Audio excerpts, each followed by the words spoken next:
Kasparas Jakucionis was a very fun player in his 1 year in college at Illinois. He also will be a fun player in the NBA. It's hard to know exactly what will translate and what version of Kasparas Jakucionis an NBA team will get. If they get the unstoppable, clutch shot making, creative passing Kasparas Jakucionis at his best at Illinois, you are getting a potential NBA All Star.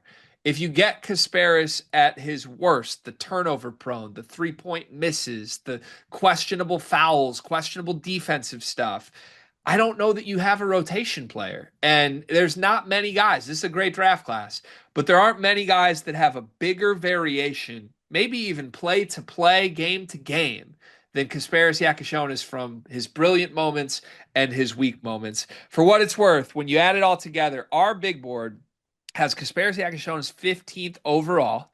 You are one of the high men in our group here. Dion actually ranked him 7th overall. You ranked him 10th overall.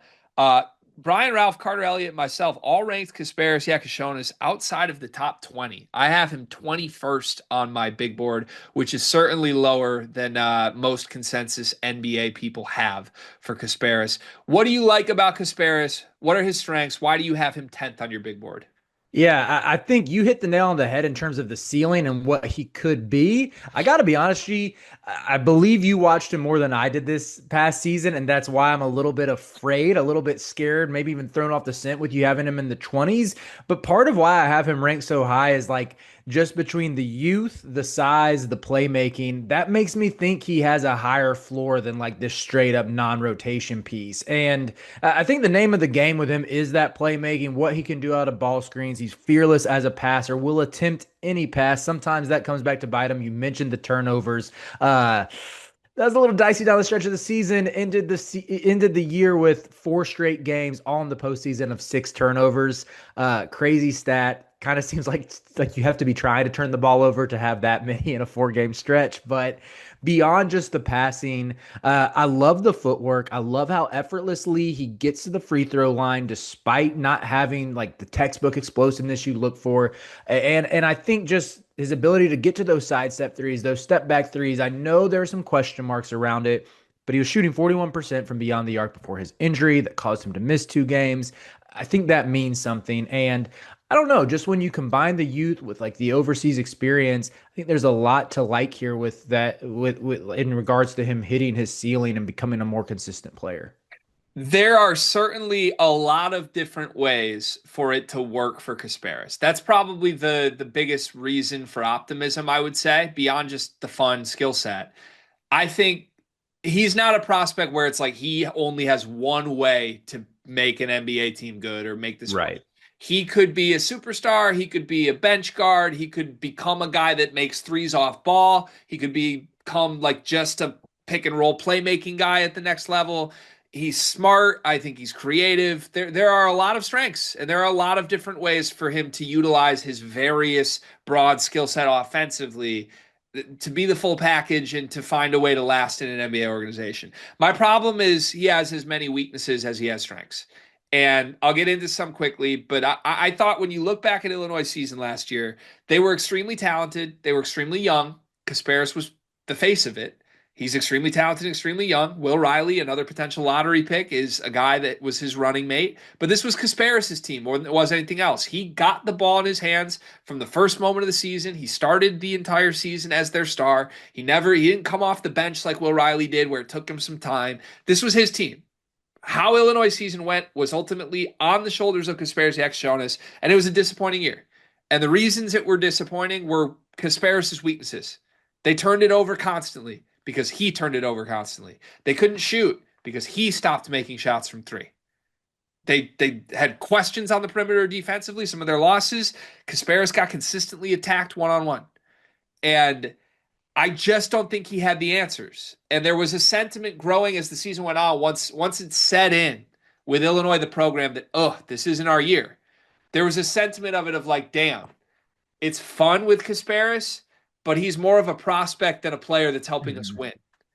And I think Illinois, looking to next year, is excited to get older and going to feel like that gives them a better chance to win. Now, maybe Kasparas goes through his growing pains and becomes the vision of Kasparas someday at the next level.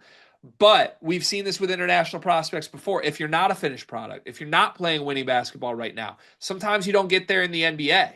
Sometimes that's just a level that's beyond your means. And I worry, especially with some of my player comparisons coming up, who he reminds me of. I think there's some examples of guys with the same skill set that have struggled in the NBA as well. Are those fair weaknesses, or what would you add to the weakness side of his game? Yeah, I agree with that. I see where you're coming from. I lean that the best ball is ahead of him, and I think we've seen enough of those flashes to believe there's a good chance he puts it all together. And even beyond that, I guess I didn't even touch on this strength. The rebounding, the hustle plays, like watching a guard crash the glass the way he does is inspiring, especially when you consider his other strengths. Like he could maybe mail it in with some of that stuff, but he doesn't, which makes me think that like the work ethic, the willingness to do the winning stuff isn't going to be an issue, even if he got picked on a little bit offensively this year. But a lot of what you hit on, I saw it on the tape as well, like particularly the lack of counters, his even sometimes those step back threes that looked like he was settling. And I think that's probably why he missed a bunch down the stretch. But I don't know, some of that I think you can correct with like getting stronger, particularly like core strength, lower body strength, being thrown off balance less. Like going back and watching that game against Kentucky in the NCAA tournament, Lamont Butler punked him a couple times. Like he had him locked up. And I think that's where you see just some of the, like, I would say like the, either the non-functional strength or the weakness like that he needs to get better into to hold up against guys with length or who are older, craftier, stronger type defenders. That kind of kept him out of the paint from I guess effectively creating from it for his teammates as well. But yeah, I think just I don't know. I'm a believer in the upside, the work ethic, and the flashes that we've seen. Yeah, it's one of the more confusing prospects in the world for me here because I have him 21st on my big board. I don't feel good about that. Like I could easily see a world we look back and he's a top 5 player in this draft class. But I think part of the reason I lowered him too is because I think from what I've seen, in order for him to work, you've got to build around him and kind of make him the centerpiece, make him the sun, and let everything else orbit around him. I just don't think he's good enough to do that at the NBA level. I don't think he's a Mhm. first option in the NBA. And maybe if you want him to run your bench unit, then maybe. But I worry, like, how does he work on a team where he's like a fourth option? I don't think there's upside on that. Like his only value on a court to me is if you're running everything through him and Mhm. kind of dealing with the downsides of his game and hoping he irons them out. I also have a few questions. Just I don't want to say between the ears. Like he's very fearless. Sometimes I thought his fearlessness hurt Illinois. Mhm. Like he would almost force himself to take the tough shots because he likes to be the hero and save the day. There was also a really weird stretch early in his career at Illinois, his first 3 games where it almost felt like the lights were too bright and he wouldn't shoot the ball. He had 0 attempts from 2 point range in 2 of his first 3 games at Illinois while playing 31 and 32 minutes. Now, that didn't become a part of him later, but it was very clear like he seemed spooked at first and it took him a couple weeks to get there. I just have that in the back of my mind. Is he going to be spooked when he gets to the NBA and sees better players? And I think that was something that popped up at times at Illinois and something to keep an eye on. Let's get to our categories here with Kasparis. One word to describe him. What'd you go with? Vision. That's like the special trait there. That is what gets him drafted is like the playmaking ability, setting teammates up, creating easy looks for others. I think that is like the potentially elite skill that you're hoping everything else comes together and builds off of that. I said Jaudinitis, which is Lithuanian for excitement, an Someone tells homage. me I won't fact check you on that pronunciation. Jaudinitis. Jaudinitis.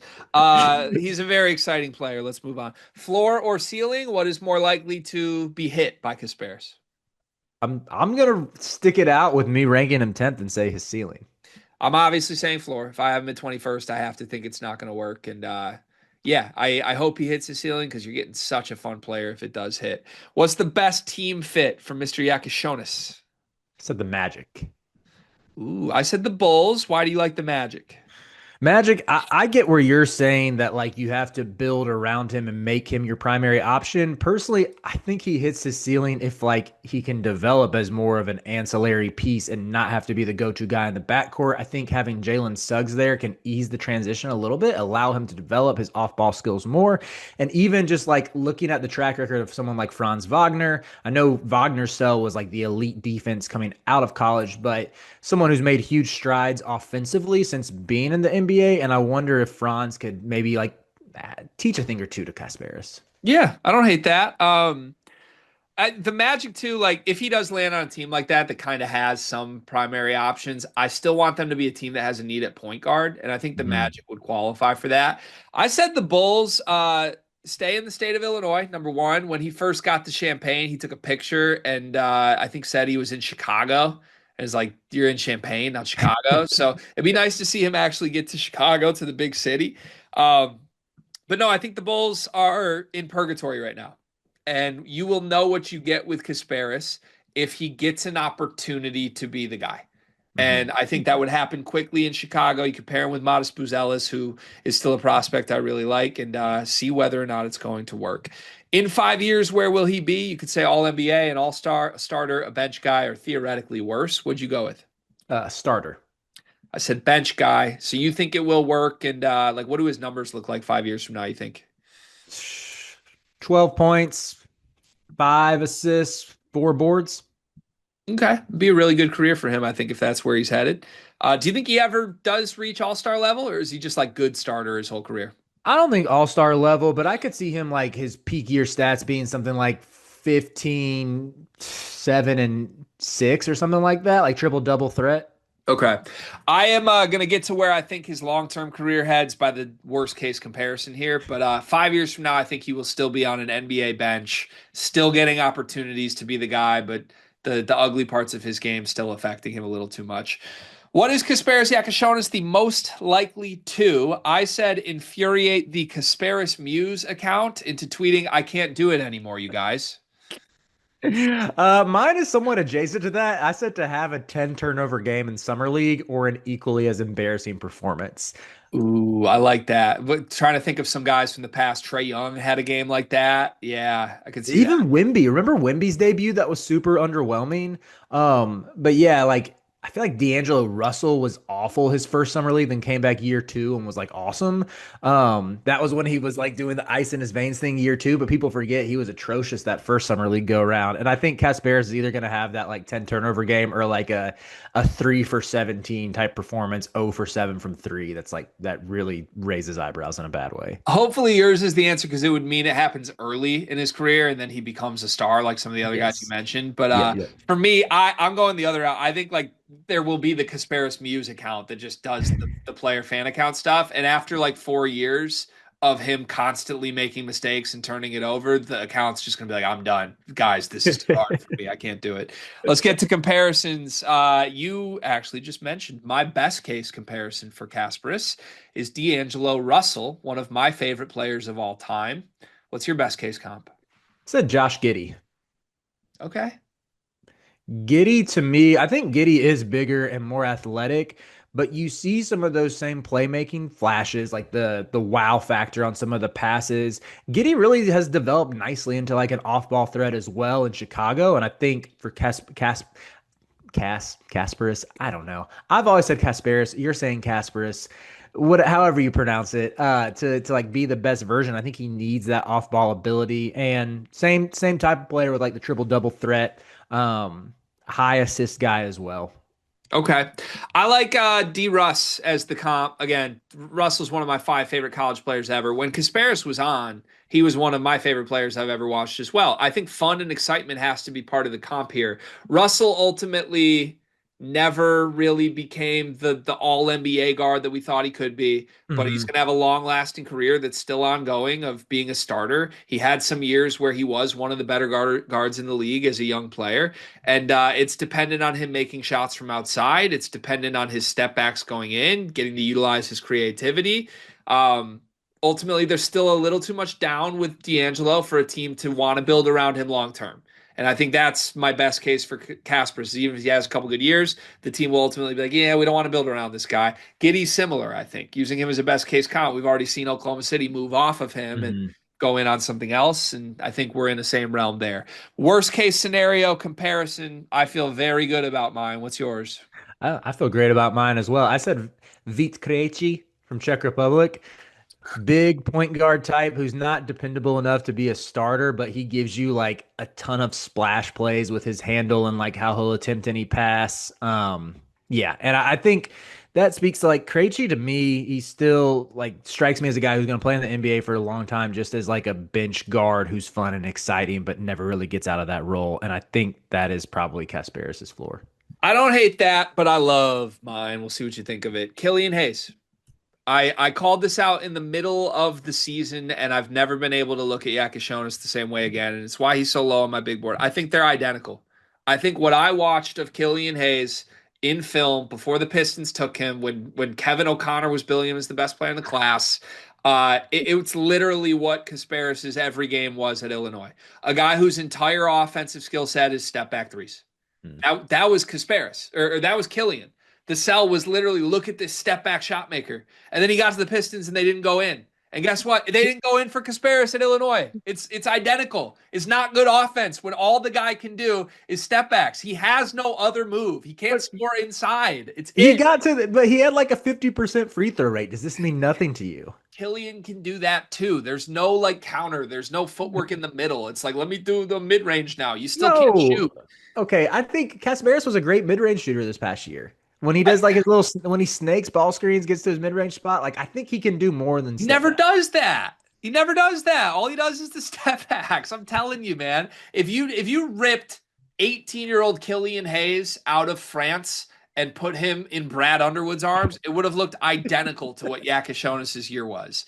And the Pistons, by the way, tried to give him the reins. They tried to make him their starting point guard right away. They gave him 2 or 3 years of being a rotation player. And then they were like, oh my God, this didn't work.